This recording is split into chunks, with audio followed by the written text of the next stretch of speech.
Ducati supposedly have the biggest budget on the current MotoGP grid, and many feel that they have the strongest bike as well.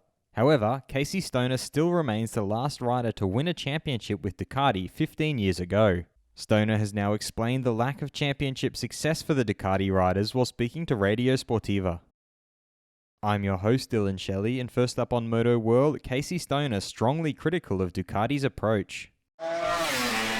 Stoner started off by pointing out the difference in Ducati's MotoGP budget between now and when he was racing. When I was racing, we had the smallest budget. Now they have the largest budget. He then gave his opinion on why riders haven't found championship success with Ducati after he last did it in 2007. For me, they focus too much on the bike and what the engineers want to see on the bike, not what the rider wants. So they can make a bike however they want, but the rider is on the saddle, and if the rider doesn't feel right, it gets no results. He contrasted Ducati's approach with those of the other MotoGP teams. Yamaha and Honda generally in the past made bikes that really worked for the rider. The rider felt okay to do what he wanted in all conditions, and in a championship, this is the best result you can ask for. But Ducati's engineers are always looking for something special that maybe doesn't even exist, and when they do something special, they believe it's the only way to get there. He signed off by reiterating that the rider still plays an integral part in a bike's success.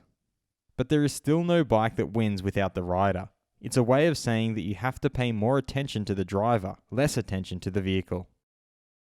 Fast feed. Joan Mir's manager Paco Sanchez revealed that Repsol Honda is the only team they have as an option for 2023. Either Joan Mir signs for HRC or he goes home. There is no plan B. He added that nothing scares Joan. If something scared him, he would stay home. He has a champion mentality, when asked about the prospect of becoming Marc Marquez's teammate.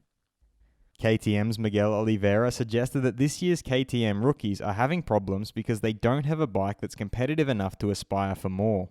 With the experience we have, Brad Binder and I can be faster, but for rookies it's a lot harder. If we compare our rookies with others, we will see the difference between what some did in Moto2 and what they do now in MotoGP. Remy and Raul are two exceptional riders. They are very, very good. LCR Honda's Alex Marquez divulged that Honda was used to one rider setting a clear line for the development of the bike. There was confusion because the feedback turned out to be different from what Marc had given, and that's how it went from bad to worse. Pramac's Jorge Martin's priority remains to wear red. At the end of the day, I think that all riders want to go to the official team because it's the team that wins. But I would settle for having the same material at Pramac. Of course, nowadays, a satellite team with an official bike can fight for the World Championship, but when it comes to the development, to direct a project, in the official team you have preference. LCR Honda's Takaki Nakagami feels that the summer break is very important for him and for Honda. They have enough time to improve the bike and gather ideas for the second part of the season. I can use the time to recover. I'm not afraid for my place, I just focus on my work. Should Ducati be a bit more receptive to rider feedback? Head over to my community page to vote in the poll and let me know what you think in the comments. And if you liked this video, feel free to subscribe and check out my others for all the latest in the world of MotoGP.